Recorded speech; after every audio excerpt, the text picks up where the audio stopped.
વિદ્યાર્થી મિત્રો, આપણે જોઈ રહ્યા છીએ ધોરણ 10 એનો જે પાઠ નંબર બીજો છે એસિડ, બેઝ અને ક્ષાર, એનો ભાગ નંબર બીજાની ચર્ચા કરવાની છે. ભાગ નંબર પહેલામાં આપણે એના ગુણધર્મો વિશે સમજ્યા. ભાગ નંબર બીજામાં આપણે એ સમજશું કે એસિડ કોને કહેવાય ને બેઝ કોને કહેવાય. અત્યાર સુધી આપણે શું સમજતા હતા કે એસિડ સ્વાદે ખાટા હોય, બેઝ સ્વાદે તુરા હોય, લાલ લિટમસને ભૂરું કરે, ભૂરાને લાલ કરે. પણ એકચ્યુઅલમાં એસિડની અંદર શું છે, બેઝની અંદર શું છે, એ આપણે સમજવાનું છે. તો ચાલો વિડીયોની શરૂઆત કરીને એ પહેલાં તમે જો જ્ઞાન વિશ્વ ઉપર નવા છો અથવા તો હજી સુધી જ્ઞાન વિશ્વને સબસ્ક્રાઇબ નથી કરી, નીચે આપેલા સબસ્ક્રાઇબ બટનને ક્લિક કરો, બાજુનું બેલ આઇકન પણ દબાવો. વિડીયો કેવો લાગ્યો, કાંઈ ના સમજાણું હોય, કાંઈ કન્ફ્યુઝન હોય કે કાંઈ સજેશન હોય, મને કોમેન્ટ કરીને જણાવજો. આ પાઠના જેટલા પણ વિડીયો બનશે, જેટલા પણ ભાગ બનશે, એની લિંક પણ ડિસ્ક્રિપ્શનમાં છે. વિજ્ઞાન ધોરણ 10ના બધા વિડીયોની લિંક પણ ડિસ્ક્રિપ્શનમાં છે, તો ત્યાંથી પણ તમે જોઈ શકશો. હવે આપણે પહેલો મુદ્દો છે, તમામ એસિડ અને બેઝમાં શું સમાનતા છે. હવે આપણને એ કીધું છે કે ભાઈ બધા એસિડ એક સરખા રાસાયણિક ગુણધર્મો ધરાવે છે, જે આપણને ખ્યાલ છે કે હા વાંધો નહીં કે એસિડના બધા ગુણધર્મો કેવા હોય છે તો સમાન હોય છે. હવે 2.3માં જોયું કે તમામ એસિડો ધાતુ સાથે પ્રક્રિયા કરી અને હાઇડ્રોજન વાયુ ઉત્પન્ન કરે છે. એટલે આપણે એક વસ્તુ વિચારી શકાય કે તમામ એસિડમાં આપણને હાઇડ્રોજન વાયુ કોમન દેખાય છે. તો આપણે આના માટે એક પ્રવૃત્તિ કરીએ કે ખરેખર હાઇડ્રોજન વાયુ ઉત્પન્ન થાય છે કે કેમ.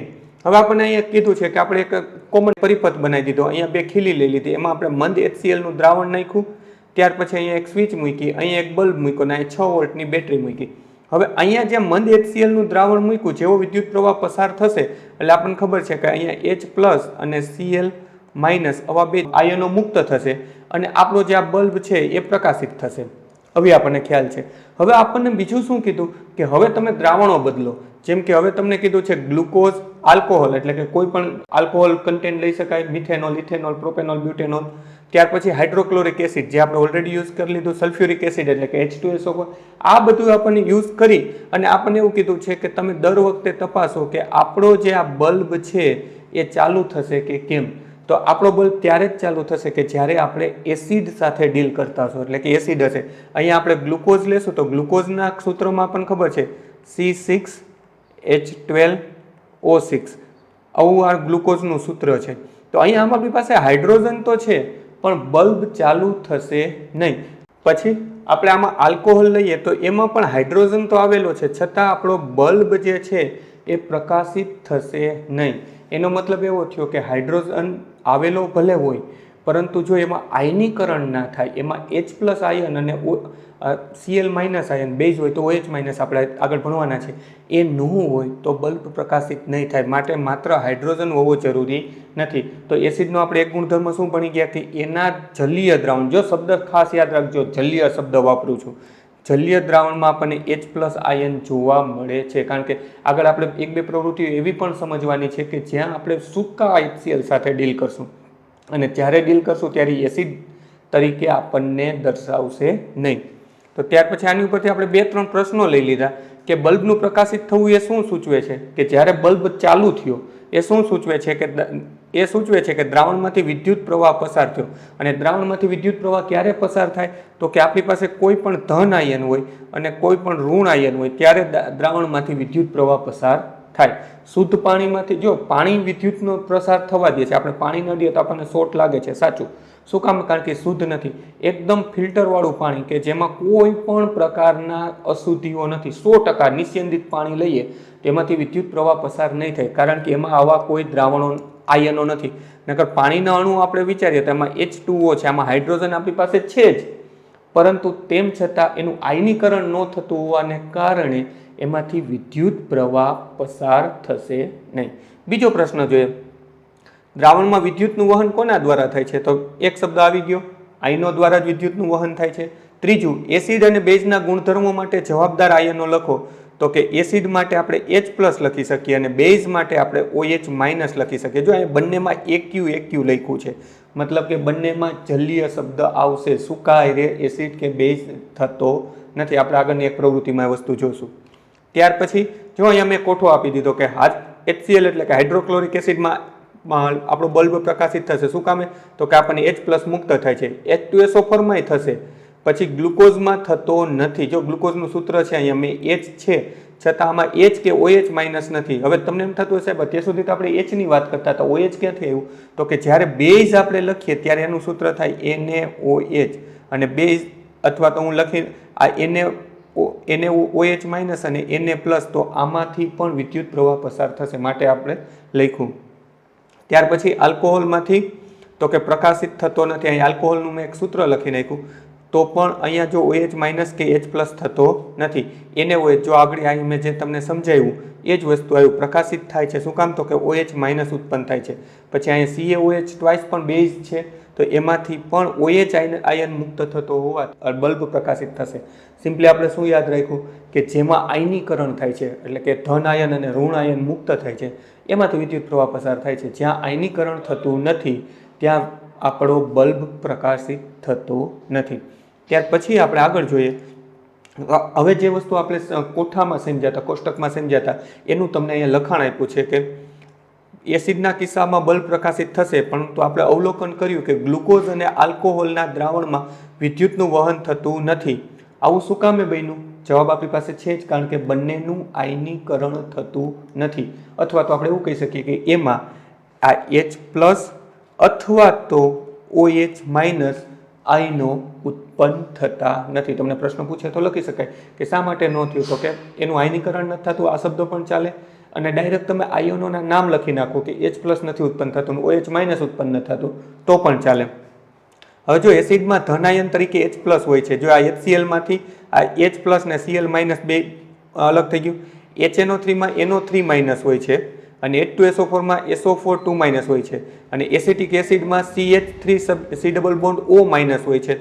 વળી એસિડના ધન આયન H પ્લસ સૂચવે છે, જે એસિડને તેના દ્રાવણમાં H પ્લસ ઉત્પન્ન કરે છે. આ એસિડના ગુણધર્મો માટે જવાબદાર છે. શું સમજ્યા આપણે? એ સમજીએ કે એસિડમાં જેટલા પણ ઋણ આયનો છે સાથે એક H પ્લસ ધન આયન ઉત્પન્ન કરે છે, અને આ H પ્લસ ધન આયનને જ એસિડ કહેવામાં આવે છે. હવે આપણને બીજું પૂછ્યું કે સોડિયમ હાઇડ્રોક્સાઇડ, કેલ્શિયમ હાઇડ્રોક્સાઇડ જેવા આલ્કલીનો ઉપયોગ કરીને પ્રવૃત્તિનું પુનરાવર્ત કરો, પરિણામ શું મળશે? એનું તારણ કહેવાનું છે. અહીંયા આપણે ઓલરેડી જોઈ ગયા, આ સોડિયમ હાઇડ્રોક્સાઇડ અને કેલ્શિયમ હાઇડ્રોક્સાઇડ આ 5 નંબર અને 6 નંબર બંનેમાં બલ્બ પ્રકાશિત થયો. તો અહીંયા આપણે શું તારણ કરી શકીએ કે જે આવા આલ્કલી બેઝ છે એમાં H પ્લસની જગ્યાએ શું ઉત્પન્ન થતું હશે? OH minus. તો આપણે એક મુદ્દો તારવી શક્યા કે જેમાં H પ્લસ આયન ઉત્પન્ન થાય એ એસિડ, જેમાં OH માઇનસ ઉત્પન્ન થાય એ બેઝ. હવે આપણે 10મા ધોરણમાં એવું ન લખી શકીએ કે સ્વાદે ખાટા હોય એને એસિડ કહેવાય, સ્વાદે તુરા હોય એને બેઝ કહેવાય. હવે આપણે થોડું ડીપમાં લખવું પડશે. ત્યાર પછી હવે એસિડ અથવા બેઝનું પાણીના દ્રાવણમાં શું થાય છે? તો કે આમાં જે મેઇન ભાગ ભજવે છે ને એ પાણી જ છે. તમને એમ થતું હશે કેમ પાણી? તો કે તો જ H પ્લસ આયન મુક્ત થાય. અહીં જો આપણને એક પ્રવૃત્તિ આપી, આપણને અહીંયા સાંદ્ર H2SO4 લેવાનો કીધો, સાથે સાથે જો સાંદ્ર જો મંદ લેવાનું કીધું હોત, અહીંયા સાંદ્રની જગ્યાએ તમે મંદ લઈ લીધો હોત તો શું થાત? તો એમાં ઓલરેડી મંદની અંદર શું હોય? તો કે H2O, એટલે કે પાણી ઉમેરેલું ઓલરેડી હોય જ, તો આ પ્રવૃત્તિ થવાની જ નહોતી. આ સ્પેશિયલી આપણે શેના સાથે કરવો પડશે? સાંદ્ર સાથે. અને અહીંયા મેં લીધું સોડિયમ ક્લોરાઇડ. હવે અહીંયા પહેલા જો અહીંયા ભીનું લિટમસ લીધું, એકવાર હું આમાં કોરું લિટમસ લઈ. અહીંયા આપણને પ્રવૃત્તિમાં કીધું છે કે જો શુષ્ક HCl વાયુ અને HClના દ્રાવણ બંનેમાંથી એસિડિક સ્વભાવ વિશે તમે શું અનુમાન કરો છો? કયા લિટમસ પેપરમાં રંગ પરિવર્તિત થયો?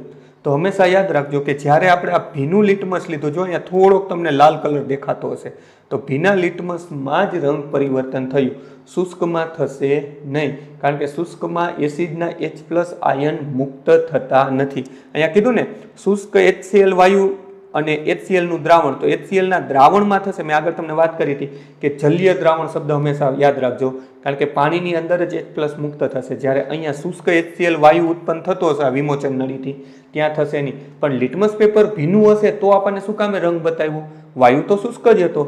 તો સિમ્પલ છે, લિટમસ પેપર ભીનું હતું તો એમાં રહેલું પાણી એ શુષ્ક સાથે પ્રક્રિયા કરી અને આપણને H પ્લસ મુક્ત કરશે, એટલા માટે આપણે એની એસિડ તરીકે પરખ કરી શક્યા. ત્યાર પછી આપણે જોઈએ, અહીંયા આપણે પહેલો પ્રશ્ન, મેં 2-3 પ્રશ્નો લીધા છે એની ઉપરથી. પાણીની ગેરહાજરીમાં HCl વાયુ અણુમાંથી H પ્લસ આયનનું અલગીકરણ થશે? તો કે ના, અહીંયા શુષ્ક HClમાં થશે નહીં. જલીય દ્રાવણ હશે તો જ એસિડનો H પ્લસ મુક્ત થશે. ત્યાર પછી હાઇડ્રોજન આયન હંમેશા શેના વડે દર્શાવવામાં આવે છે? તો કે હાઇડ્રોજન આયન આપણે H+ અથવા H3O+ વડે દર્શાવવામાં આવે છે. હવે H3O+ શું કામે એ સમજી લઈએ. તો અહીંયા આ H+ અને કોની સાથે પ્રક્રિયા કરે છે? તો કે H2O સાથે. પાણીનો અણુ સાથે મેં તમને કીધું જલીય દ્રાવણ સાથે જ પ્રક્રિયા કરીને હાઇડ્રોજન મુક્ત થાય છે. તો આપણે એને H+ અથવા H3O+, કારણ કે આ એક H અને હાઇડ્રોજનના 2 H એટલે ટોટલ થઈ ગયા 3 H અને ઓક્સિજનનો ઓક્સિજન એટલે H3O+ વડે આપણે દર્શાવીએ છીએ. ત્યાર પછી બેઝ ગુણધર્મ દર્શાવવા માટે કયું આયન જરૂરી છે? તો આપણને ખબર જ છે OH- એસિડમાં છે H+ અથવા તો H3O+ પણ લખી શકાય, હાઇડ્રોનિયમ આયન પણ લખી શકાય. ત્યાર પછી આલ્કલી બેઝ પાણીમાં દ્રાવ્યતા જણાવો. તો કે આલ્કલી બેઝ એવા બેઝ છે કે જે પાણીમાં ઓગળે છે. બધા બેઝ પાણીમાં દ્રાવ્ય નથી. અને આલ્કલી બેઝ કેવા હોય? તો કે એકદમ ચીકણા હોય, સાબુ જેવા હોય. તમે આમાંથી કોઈ ઘરે લિક્વિડ બનાવતા હોય ને તો તમે ત્યારે અવલોકન કરજો કે વાસણ ઉટકવાનું લિક્વિડ બને તેમાં અલગ અલગ 2-4 પ્રકારના પેકેટ આવે. એ પેકેટ જ્યારે તમે પાણીમાં નાખશો અને એને જનરલી હાથથી હલાવાય નહીં, પણ હાથથી હલાવજો, તમને 2 વસ્તુ અનુભવાશે. એક તો એકદમ ચીકણા હશે અને એક ગરમી ઉત્પન્ન થતી હશે. હવે ગરમી શું કામ ઉત્પન્ન થાય છે આપણે આગળ જોવાનું જ છે, કારણ કે એસિડ અને બેઝની બંનેની પાણી સાથે પ્રક્રિયા કરીએ તો ઉષ્મા ક્ષેપક છે. ક્ષેપક મતલબ કે ગરમી ઉત્પન્ન કરે છે. તો એ જે એમાં એક જે સફેદ કલરનો પદાર્થ હોય છે એ સોડિયમ હાઇડ્રોક્સાઇડ હોય છે. આપણે એને એવું કહીએ છીએ કે આ જે છે એ કાસ્ટિક છે. આવો શબ્દ મેં સાંભળ્યો છે અને હકીકતે કાસ્ટિક કહેવાય કે નહીં નથી ખ્યાલ. એમ આપણે ઘણીવાર મેં એવો કોમન શબ્દ સાંભળ્યો કે કાસ્ટિક છે જે હાથને નુકસાન કરે. અને એ કાસ્ટિક બીજું કંઈ નથી હોતું, બેઝ હોય છે અને જેના કારણે ગરમી પણ ઉત્પન્ન થાય છે અને ચીકાશ હોય છે. તો આલ્કલી બેઝમાં આ 2 વસ્તુ આપણે યાદ રાખી શકાય. ત્યાર પછી આપણે જોઈએ કે પાણીની હાજરીમાં HCl માંથી આપણને શું મળે છે? તો કે H3O+ મળે છે. H3O+ ક્યાંથી આવ્યા? તો કે આ HCl નો H અને H2O ના H2 એટલે H3O+ અને Cl-. હવે હાઇડ્રોજન આયનો સ્વતંત્ર રીતે અસ્તિત્વ ધરાવતા નથી અને આ નથીના કારણે જ આપણે શુષ્ક HCl વાળો જે આપણે આગળ પ્રયોગ કર્યો હતો, અહીંયા આ જે શુષ્ક HCl વાળો પ્રયોગ કર્યો હતો એમાં આપણું લિટમસ પેપરનો રંગ બદલાણો નહોતો. જેવું આપણે લિટમસ પેપર ભીનું કર્યું રંગ બદલાણો, કારણ કે મેં તમને કીધું એમ કે એસિડનો H+ આયન એકલો અસ્તિત્વ ધરાવતો નથી, એને પાણીનો સપોર્ટ જોઈએ જ. તો આપણે પાછા મુદ્દા ઉપર આવી જઈએ. અહીંયા એવું ને, પાણી સાથે સંયોજાયના બાદ અસ્તિત્વ ધરાવે છે. આમ હાઇડ્રોજન આયન હંમેશા H+ અથવા તો હાઇડ્રોનિયમ આયન એટલે કે H3O+ તરીકે દર્શાવી શકાય. અહીંયા આપણે સૂત્ર લખ્યું હતું H+ + H2O gives H3O+. હવે આપણે જોયું કે એસિડ પાણીમાં H3O+ અથવા H+ આયન ઉત્પન્ન કરે છે. હવે બેઝ પાણીમાં ઓગળીને શું કરે છે? તો કે જેમ આપણે એસિડ માટે H+ વિચાર્યું એમ બેઝ આપણે શું વિચારી શકાય? તો કે બેઝ પાણીમાં ઓગળી અને OH- આયન ઉત્પન્ન કરે છે. અને હંમેશા તમને અહીંયા એકવા શબ્દ મળશે કારણ કે પાણી સાથે જ કામ કરે છે. ત્યાર પછી અહીંયા આપણે KOH લઈએ કે MgOH ટ્વાઇસ લઈએ, બધામાં આપણને OH- આયન ઉત્પન્ન થતો દેખાશે. હવે જો અહીંયા આપ્યું છે તમામ બેઝ પાણીમાં દ્રાવ્ય નથી. આલ્કલી એક એવા બેઝ છે કે જે પાણીમાં દ્રાવ્ય છે. મેં તમને થોડી વાર પહેલા વાત કરી હતી. એ સાબુ જે સ્પર્શે સાબુ જેવા ચીકણા, તુરા અને ક્ષારણ કરે છે. ક્ષારણ કરે છે મતલબ કે વસ્તુને નુકસાન કરે છે. માટે હંમેશા ક્યારેય ધાતુની બોટલમાં નહીં આવે. આપણે જ્યારે પણ લિક્વિડ કે કંઈ ખરીદીએ પ્લાસ્ટિક અથવા કાચની બોટલમાં મળશે. શું કામે? કારણ કે ધાતુ સાથે તો ક્ષારણ કરે છે. તેના કારણે ક્યારેય તેને ચાખવા કે સ્પર્શ કરવા ન જોઈએ. કયા બેઝ આલ્કલી છે તો એ આપણે આગળ 2.1 કોષ્ટકમાં આપણે જોઈ ગયા. પરંતુ એક વસ્તુ ખાસ યાદ રાખવાની કે આપણે જ્યારે 6, 7, 8માં હતા ત્યારે આપણે સ્વાદે ખાટા સ્વાદે તુરા કરતા હતા. પણ મેં આ પાઠ શરૂ કર્યો ત્યારે જ કીધું હતું કે ક્યારેય આપણે જ્યારે આપણે આની સાથે કામ કરવાનું છે લેબોરેટરીમાં ત્યારે આપણે એને ચાખી નહીં શકીએ. કાલો ખાટું છે તો એસિડ, આ તુરું છે તો બેઝ. શા માટે? કારણ કે બધા બેઝ અને એસિડ મોટા ભાગના નુકસાનકારક છે. હા, અમુક આપણે એને ખાઈ શકીએ છીએ એ અલગ વસ્તુ છે, પરંતુ લેબમાં કામ કરવા વખતે આપણે એને ચાખી શકતા નથી. માટે હવે આપણે આવી પ્રવૃત્તિઓ ઉપર આવ્યા કે લિટમસથી ચેક કરીએ, હાઇડ્રોનિયમ આયન ઉત્પન્ન થાય છે, OH- આયન ઉત્પન્ન થાય છે, એ રીતે આપણે એને ચેક કરતા થઈ ગયા. અહીંયા અત્યાર સુધી આપણે ઓળખી ગયા છીએ કે તમામ એસિડ H+ આયન અને બેઝ OH- આયન ઉત્પન્ન કરે છે. હવે આ H+ અને OH- આયન છે શું એ આપણે સમજીએ. તો જો અહીંયા આપણું જે આ એસિડ છે એમાંથી આપણને H+ અને બેઝમાંથી આપણને OH- મળે. આ એસિડમાંથી આપણને H+ એટલે કે આપણો એસિડનો એક ભાગ અને બેઝનો એક ભાગ એમ મળી અને આપણને ક્ષાર મળે છે અને પાણીના અણુ મુક્ત થાય છે. આ પ્રવૃત્તિ આપણે ઘણા વર્ષો પહેલા શીખી ગયા હતા. એસિડ પ્લસ બેઝ ક્ષાર વત્તા પાણી. તો એ ક્ષાર અને પાણી શું કામ બને છે એ વસ્તુ અહીંયા આપણને દર્શાવી દીધી.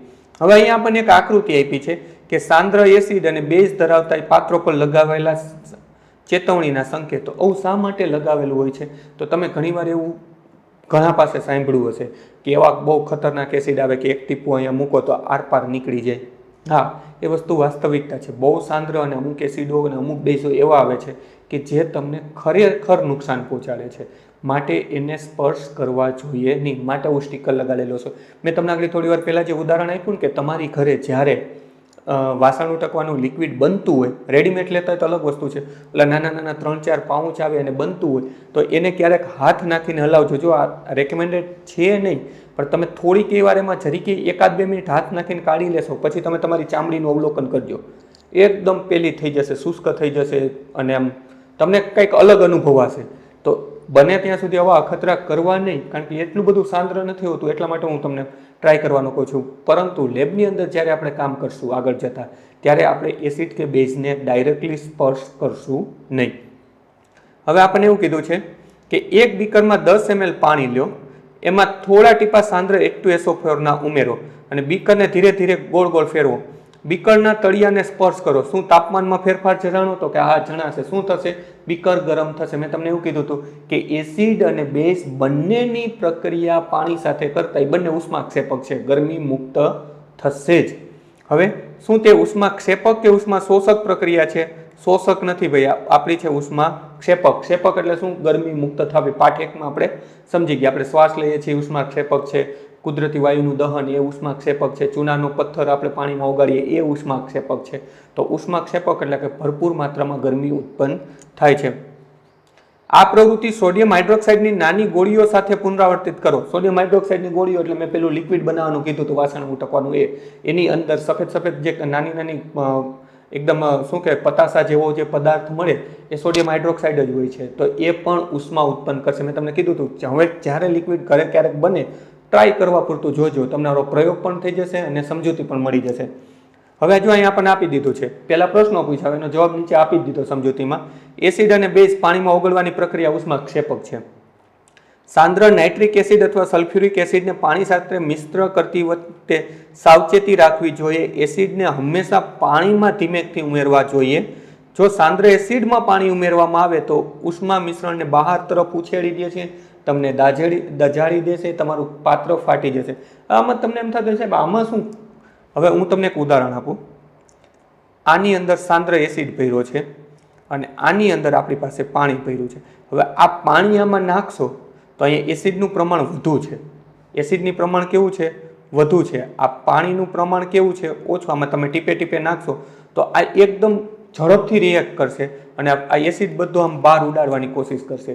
તો હંમેશા એસિડને મંદ કરતી વખતે પાણી એસિડમાં નાખવાને બદલે આપણે શું કરવું જોઈએ? તો કે એક પાત્રમાં પાણી લેવું જોઈએ અને એમાં ધીમે ધીમે ધીમે એસિડ નાખી અને આને હલાવતા રહેવું જોઈએ. આ વસ્તુ ખાસ યાદ રાખજો. બેયને ઊંધું કરવાથી કેટલું મોટું પરિણામ આવે વિચારો. એસિડની અંદર તમે પાણી નાખશો તો એમાં એસિડ વધુ છે ને પાણી ઓછું છે, પ્રક્રિયા થશે, ઉષ્માક્ષેપક છે, ઝડપથી પ્રક્રિયા કરવાની કોશિશ કરશે તો એસિડ બધું બહાર ઉડાડી દેશે, તમને ઉઠશે, દાજી જશું અને ઘણીવાર એવું થશે કે ટેમ્પરેચર ડિફરન્સને લીધે પાત્ર ફાટી પણ જશે. કાચનું પાત્ર છે ઝડપથી ઠંડુ કે ઝડપથી ગરમ કરો તો તૂટી જાય, તો એ વસ્તુ થશે. તો એની બદલે શું કરવાનું કે પાણીની અંદર એસિડ ઉમેરવા. હવે તમને એમ થતું કે પાણીમાં એસિડ ઉમેરે તો પ્રક્રિયા તો એ જ થશે, પ્રક્રિયા એ જ થશે, પણ પાણીનું પ્રમાણ વધુ છે, એસિડનું ઓછું છે, એટલે પાણીમાં ઓગળતો જશે. પ્રક્રિયા તો થશે પણ પાણી એને ઠંડુ કરતું રહેશે, એટલા માટે આપણને નુકસાન થશે નહીં. ત્યાર પછી હવે આપણને પ્રશ્નો આપ્યા છે, જે એ પ્રશ્નો વિશે વિચારીએ કે શા માટે HCl, HNO3 વગેરે જલીય દ્રાવણમાં એસિડ લક્ષણો ધરાવે છે જ્યારે આલ્કોહોલ તેમજ તેના જેવા સંયોજનો એસિડ લક્ષણ ધરાવતા નથી? આપણે ભણી ગયા એ જ જવાબ કે એને અંદર જલીય દ્રાવણમાં H+ અથવા તો H3O+ હાઇડ્રોનિયમ બે લખી શકાય. આયન ઉત્પન્ન થાય છે કોનામાં? તો કે HCl માં, HNO3 માં. એટલા માટે એ એસિડિક લક્ષણો ધરાવે છે. જ્યારે એના જેવા અન્ય દ્રાવણો, આલ્કોહોલ એક જ શબ્દ આપ્યો છે, બીજો શબ્દ હું તમને કહી દઉં કે એના જેવો બીજો આપણે શું લીધું હતું? ગ્લુકોઝ લીધો હતો કે જેમાં પણ હાઇડ્રોજન છે, જે જલીય દ્રાવણમાં H+ આયન મુક્ત કરતા નથી, માટે એ એસિડ લક્ષણો ધરાવતા નથી. તમારે જો જવાબ લખવો હોય તો વિડીયો પોઝ કરી અને અહીંયાથી લખી શકશો. શા માટે એસિડનું જલીય દ્રાવણ વિદ્યુતનું વહન કરે છે? પાછું એનું એ જ આવ્યું કે આમાં H+ આયન અને Cl- મેં જો HCl જ લીધો, અથવા તો હું બીજું એક નામ લખી દઉં H3O+. આ જે આયનો છે એસિડનું જલીય દ્રાવણમાં આયનીકરણ થાય છે.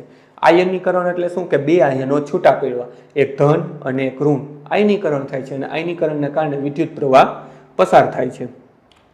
ત્યાર પછી શા માટે શુષ્ક HCl વાયુ શુષ્ક લિટમસ પેપરનો રંગ બદલાતો નથી? આપણે સમજી ગયા કે H+ નું મુક્ત રીતે કોઈ અસ્તિત્વ નથી. એ હંમેશા જલીય દ્રાવણમાં જ આયનીકરણ પામી અને અસ્તિત્વ ધરાવે છે. એટલે H+ આયન મુક્ત રીતે અવેલેબલ નથી. તો શુષ્ક HCl હોય અને શુષ્ક લિટમસ પેપર હોય, તેમાં પાણીનો અણુ જ નહીં હોય, અને પાણીનો અણુ નહીં હોય તો H+ મુક્ત નહીં થાય, અને H+ મુક્ત નહીં થાય તો લિટમસ પેપરનો રંગ નહીં બદલાય. તો અહીંયા જો આપણે લખ્યું શુષ્ક HCl વાયુ H+ આયન ઉત્પન્ન કરી શકતો નથી, એસિડિક લક્ષણો ધરાવતો, અને તેથી શું થાય કે એ એસિડિક લક્ષણો નથી ધરાવતો. આથી લિટમસ પેપર ઉપર કોઈ પણ અસર થતી નથી અને રંગ બદલાતો નથી. હવે જો લિટમસ પેપર એની જગ્યાએ હું ભીનું કરી દઈશ તો શું થશે? તો કે H+ મુક્ત થશે, કારણ કે આ શુષ્ક HCl છે, આ શુષ્ક HCl છે એ કોની સાથે રિએક્ટ કરશે? તો કે પાણી સાથે રિએક્ટ કરી અને આપણને મળશે H3O+, આપણને જે હાઇડ્રોનિયમ આયન મળશે, તો લિટમસ પેપરનો રંગ બદલાઈ જશે. ત્યાર પછી એસિડને મંદ કરતી વખતે શા માટે એસિડમાં પાણી ઉમેરવાની નહીં કે પાણીને એસિડમાં ઉમેરવાની ભલામણ કરવામાં આવે છે? તો એ વસ્તુ આપણે થોડી વાર પહેલા જ સમજી ગયા, જેને આપણે પ્રશ્ન તરીકે પૂછ્યું. ફરી સમજી લઈએ કે જ્યારે એસિડની અંદર પાણી ઉમેરવામાં આવે છે ત્યારે એસિડનું પ્રમાણ વધુ હોય, પાણીનું પ્રમાણ કેવું હોય? ઓછું હોય. આ ઉષ્માક્ષેપક પ્રક્રિયા છે, અને ઉષ્માક્ષેપક પ્રક્રિયા હોવાના કારણે ઘણીવાર શું થાય છે કે સાંદ્ર એસિડ એની સાથે એટલો ઝડપથી રિએક્ટ કરે છે કે જે ગરમી ઉત્પન્ન કરશે, સાથે સાથે પાત્રની બહાર પણ એસિડ ઉડશે. એટલું જ નહીં, એ તમને દજાડી પણ દેશે, અને આપણું જે પાત્ર કાચનું હશે તો એને તોડી પણ નાખશે, અને તૂટવાથી ઘણીવાર કાચ પણ લાગી જશે. તો એટલા માટે હંમેશા પાણીની અંદર એસિડ ઉમેરવો જોઈએ કે જેથી કરીને આપણે એને સતત હલાવતા રહેશું તો બંને વચ્ચે પ્રક્રિયા તો થશે, ઉષ્માક્ષેપક જ પ્રક્રિયા થશે, પણ પાણીનું પ્રમાણ વધુ હશે જે ઉષ્માને શોષી લેશે કે જેથી કરીને નુકસાન થાય નહીં. જ્યારે એસિડના દ્રાવણને મંદ કરવામાં આવે ત્યારે હાઇડ્રોનિયમ આયનમાં H3O+ ની સાંદ્રતાને કેવી અસર થાય? મંદ કરવું એટલે શું? તો કે એમાં પાણી ઉમેરવું. તો આપણે જ્યારે એસિડના દ્રાવણને મંદ કરવામાં આવે ત્યારે એકમ કદ દીઠ હાઇડ્રોનિયમ આયનની સંખ્યામાં ઘટાડો થાય છે. જેટલું મંદ કરતા જશું એટલું હાઇડ્રોનિયમ આયનની સંખ્યામાં ઘટાડો થશે. અને સેમ પ્રશ્ન આપણને બેઝ માટે પૂછ્યો છે. જ્યારે એટલે સેમ છે પણ એને ઉલટી રીતે પૂછ્યો. જો જ્યારે સોડિયમ હાઇડ્રોક્સાઇડના દ્રાવણમાં વધુ પ્રમાણમાં બેઝ ઓગાળવામાં આવે ત્યારે શું થાય? અહીંયા આગલા પ્રશ્નમાં શું હતું? તો કે મંદ કરવાનું હતું. મંદ કરવાનું હતું એટલે કે આમાં આપણે H2O પાણી ઉમેરવાનું હતું, અને આમાં આપણને શું કીધું? તો કે વધુ એટલે કે હું તમને એમ કહું કે તમારી પાસે એક પાણીની અંદર 1 ચમચી ખાંડ છે અને તમે ચાખશો ખાંડ ઓગળેલી છે તો તમને પાણી ગળ્યું લાગશે, પણ વધારે ને વધારે ખાંડ ઓગાળતા જ જશો તો એનું ગળપણ કેવું થતું જશે? વધતું જશે. તો અહીંયા એ જ થયું, વધારે એને ઓગાળતા જશું તો એનું બેઝનું જે છે OH- આયનોની સાંદ્રતા વધુ થશે. અહીંયા એનાથી 5મા પ્રશ્નમાં ઉલટું છે કે તમારી પાસે 1 ગ્લાસ પાણી હતું, એમાં 1 ચમચી ખાંડ નાખી, પાણી ગળ્યું લાગ્યું. હવે 1 ગ્લાસ પાણીને તમે 1 ડોલ પાણી કરી દીધું, પછી હવે એને ચાખશો તો કેવું લાગશે? તો કે તમને અનુભવાશે જ નહીં કે આની અંદર ખાંડ છે. તો 5મા પ્રશ્નમાં મંદ કર્યું તો આયનોની સંખ્યા ઘટી. 6થા પ્રશ્નમાં આપણે એને સાંદ્ર કર્યું, આયનોની સંખ્યા વધી. અહીંયા આપણો વિડીયો પૂરો થાય છે. આના પછીનો 3જો ભાગ છે એની લિંક પ્લેલિસ્ટની લિંક થોડી વારમાં ડિસ્પ્લે પર આપી દઈશ, ત્યાંથી જોઈ શકાશે. બધા જ વિડીયોની લિંક ડિસ્ક્રિપ્શનમાં આપેલી છે તો ત્યાંથી પણ તમે જોઈ શકશો. બાળ મિત્રો, વિડીયો જોવા માટે ખૂબ ખૂબ આભાર. આ વિડીયોને લાઈક કરો. જો હજી તમારા મિત્રો સાથે આને શેર ના કર્યો હોય તો આ વિડીયોને શેર કરજો, અને મારી આ ચેનલને કે જ્ઞાન વિશ્વને સબસ્ક્રાઈબ કરવાનું ભૂલતા નહીં. ચોક્કસથી આ ચેનલને તમે સબસ્ક્રાઈબ કરજો. Thanks for watching. ફરી મળશું બીજા વિડીયોમાં.